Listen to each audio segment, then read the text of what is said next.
It's October 25th, 2015.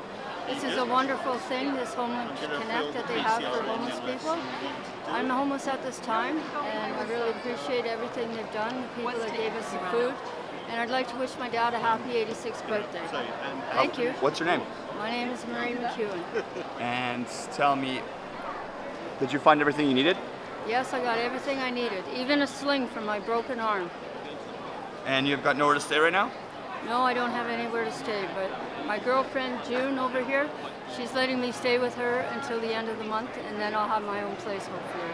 So here we are at the Shaw Conference for the homeless. It's kind of like a Black Friday for most homeless people. As they come here, they have everything you can truly hope for. Clothes, band-aids, anything from haircuts, all the way down to nails and having your teeth done even.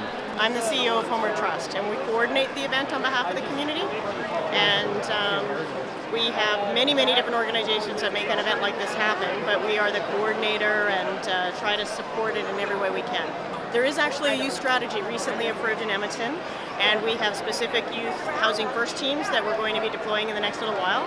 At this event, there is information available for youth services. Various organizations like Edmonton John Howard Society are here, and they have youth-specific programs. So every time we do something new in the community, we try to make sure that that information is available at Homeless Connect. So Homer Trust is responsible for implementing the 10-year plan to end homelessness in Edmonton, and that means a lot of things. That means that we do some research and community planning, and we launch programs that are directly focused on permanent solutions. So it's a real shift away from temporary kind of reactive solutions to homelessness or options for the homeless community, and to having long-term permanent housing. So we have a Housing First program. We have various agencies in the community that we provide contracts to, and they help us do that work. They provide housing supports up to a year.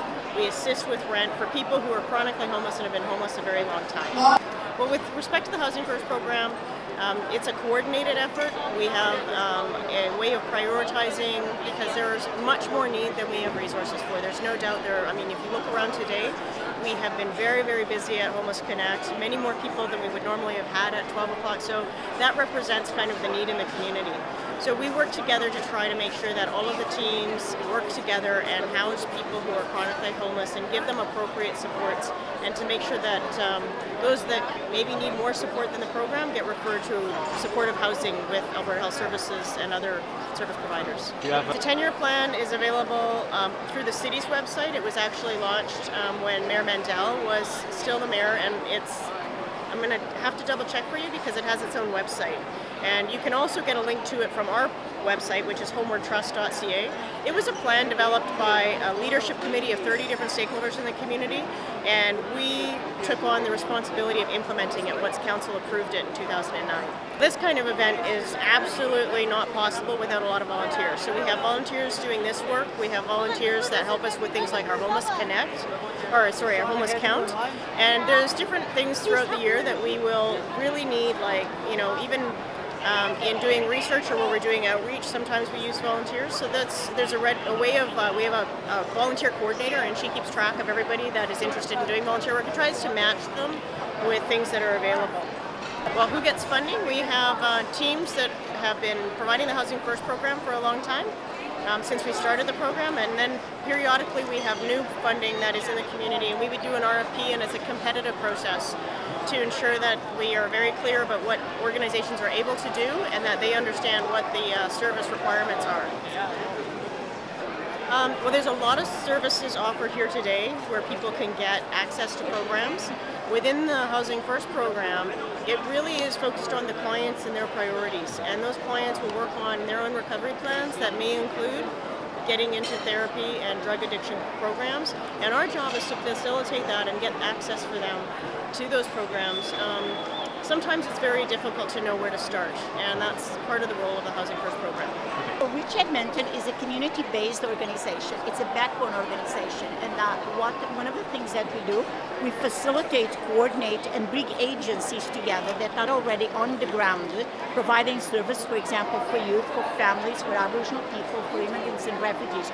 We bring them together so that this way they can look at the things that are successful in each one of their organizations and the gaps that exist, so that this way, by everybody working together, rather than in silos, they can have, they all can have a better impact on our community safety and crime prevention as well. I'm an outreach worker at Streetworks. As far as youth go, we serve anyone who identifies the need at Streetworks. So Streetworks is a needle exchange program for the city. We operate out of Boyle Street Community Services. We have 13 satellite sites around the city where people can access sterile equipment if they're involved in intravenous drug use. Where? What are the locations? Like, where would we find that out? Boyle Street Community Services downtown, the Boyle McCully Health Center, the George Spady Detox Center, HIV Edmonton, the STI clinic at the General Hospital on Jasper and 111th Street. We got a couple of sites on the south side doing needle exchange. People can come and access for a limit of 20 at the Shoppers Drug Mart on 104th Ave and 84th Ave and 104th Street. We also have the Jasper Health and Wellness on board doing the needle exchange on that end of town, and we have the van that goes out every night from 8:30 to 12:30 doing needle exchanges all over the city of Edmonton.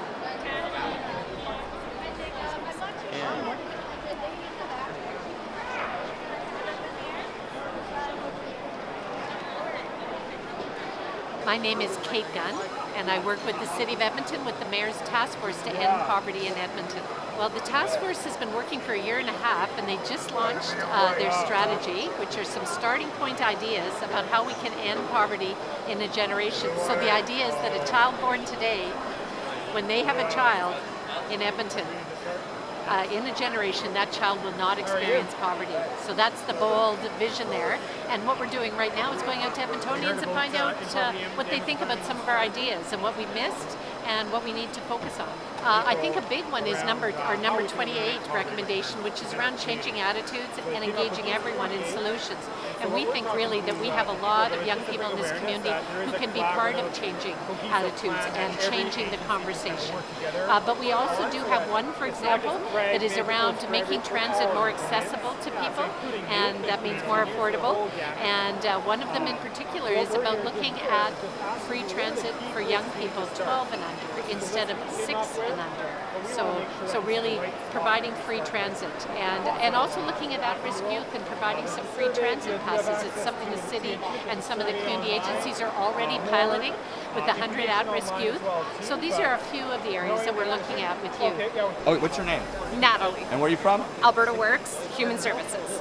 So we are involved with some of the community agencies involved in the city, like the Edmonton Interagency Youth Services Organization. We have representatives there.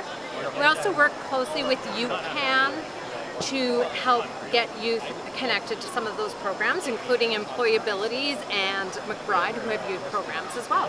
So we offer lots of different programs and services for youth, including things like how to write a resume, how to look for a job, online job search, resume writing, interview planning, career planning, all those different things to help people get ready for a job. They can meet with the worker, and what the career and employment consultant will do is do an assessment with that person to figure out what do they want to do, what resources do we have available to them, and make sure that we have the right services for that person. Because some people are really ready to work and can work tomorrow morning, and other people don't even have a resume. So we have to start at different places. So we look at what does that person need. We work with a lot of different organizations with Edmonton as the government of Alberta. So what we do is we have lots of contracted agencies. One of the big ones that we work with is BGS. And what they do is help us do resume writing, interview planning. So they do full-day workshops. Some of them are longer, some of them are 3-day workshops to help people, again, get ready for the workforce. So the OSYS, the Old Strathcona Youth Society, is a resource center and drop-in program for youths aged 14 to 24. We do referrals for anything like employment, housing, addictions treatment, counseling, anything you can think of basically. We'll help you find some way to get it. And then we offer programming such as the John Howard Society comes in, we have movie nights, we do recreation days and go out in the community, and we do art and all sorts of things like that. And then we offer things like snacks, hygiene items, clothing, all of those kinds of resources. So it's kind of a one-stop shop to try and get youth on their way. Where are you located? We are located off of White Avenue on 83rd Ave and 103 Street. Okay, thank you. Thank you very much. All right, have a good day, guys. Yes provides shelter and supports to homeless and high-risk youth. We're primarily out of the Old Strathcona area, and we can offer a bed for the night for 15 to 21-year-olds. We also have a day program that's open 7 days a week, and that is available for 15 to 24-year-olds. Most of our programs are located in Old Strathcona in Edmonton, so our overnight shelter and one of our houses are farther down White Ave, closer to the Mill Creek Bridge. The Armory Resource Center is a block north of the Farmers Market in Old Strathcona on 85th Ave and 103rd Street. And then we also have a house on the West End as well. So what kind of programs do you offer to youth? A lot of different programs. So if they're going to come to the Armory, they might have access to art-based programs. They might have community agencies that are coming in and doing a workshop or a presentation on either the services that they provide or maybe a life skills or a topic that is relevant to them, like addictions or coping with stress or STIs or anything that we think is valuable for them to learn. We're going to try and get community organizations to come in and teach them about it. For the Armory program, we're open 7 days a week from 1 to 9, except for on Wednesdays we're open 9 a.m. until 9 p.m. because we have a doctor that comes in once a week to provide medical services and an addictions counselor that comes in Wednesday mornings as well. Like drug abuse and... Thank you for the homeless. Thank you for the homeless to homes. I'm homeless. My name is Shirley, no name. Thank you guys.